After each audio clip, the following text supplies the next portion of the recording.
ఒరిస్సాలో mining stop చేసినందువల్ల ఈ mining వల్ల ఆధారపడిన వాళ్ళందరూ ఇప్పుడు జాబ్లెస్ అయిపోయినారు. వాళ్ళకి లైవ్లీహుడ్ లేదు.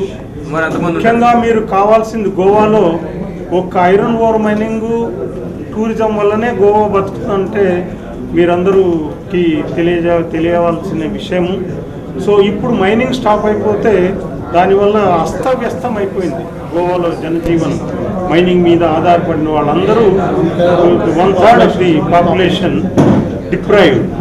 సో ఇప్పుడు దాదాపు 120 మైన్లు అక్కడ క్లోజ్ అయిపోయినాయి for the last 1 year.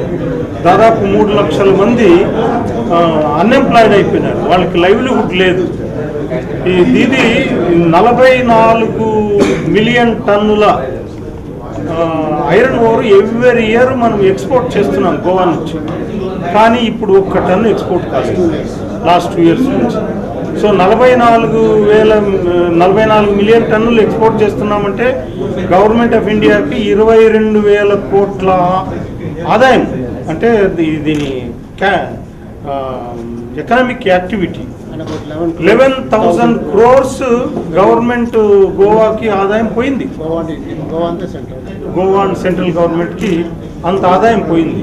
So ఇది ఎవరికి వాళ్ళ వచ్చింది? ఎందుకు ఇది ఆప్ చేశారు?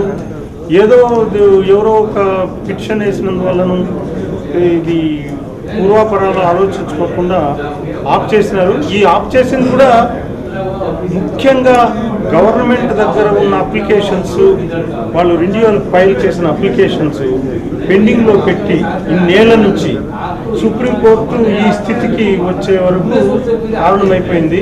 సో ఇప్పుడు కనీసం వాళ్ళు కూడా 20 మిలియన్ టన్స్ వరకు మీరు క్యాప్ పెట్టి మైనింగ్ చేసుకోండి అని సుప్రీంకోర్టు ఇప్పుడు చెప్పింది. కానీ అక్కడ గ్రౌండ్ రియాలిటీస్ ఇమ్మీడియట్గా మైనింగ్ స్టార్ట్ చేయడానికి అవకాశం లేదు. దానికి ఏంటి, మైనింగ్ లీజ్ గ్రాంట్ కావాలి, మరలా పోయినవన్నీ వెనక్కి రావాలి, ట్రక్కులు డంపర్లు అవి ఇవి మనుషులు అందరూ రావాలి కదా. సో ఇవన్నీ వచ్చి చేయాలంటే ఇప్పుడు జరుగుతుంది. మా భయం ఏంటంటే ఇది మిగతా మినరల్స్ కూడా విస్తరించి మిగతా స్టేట్ కూడా విస్తరించి చేస్తే ఇండియన్ ఎకానమీ టోటల్గా దెబ్బతింటుంది.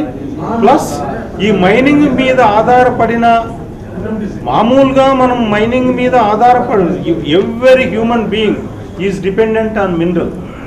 వాళ్ళు ఇల్లు కట్టుకోవడానికి కానీ, రోడ్డు ఫ్లైఓవర్స్ కట్టుకోవడానికి ఇవన్నీ ఉన్నాయి. మెయిన్ డిమాండ్ ఏంటి? మీ డిమాండ్ ఏంటి? మా డిమాండ్ ఏంటంటే మైనింగ్ రిజ్యూమ్ కావాలి. No, government should act immediately by way of disposing the applications or causing amendments to the mining laws or by any mechanism to start the mining operations and stop such activities, such drastic measures shall not happen to the other states and other minerals. Okay, thank you.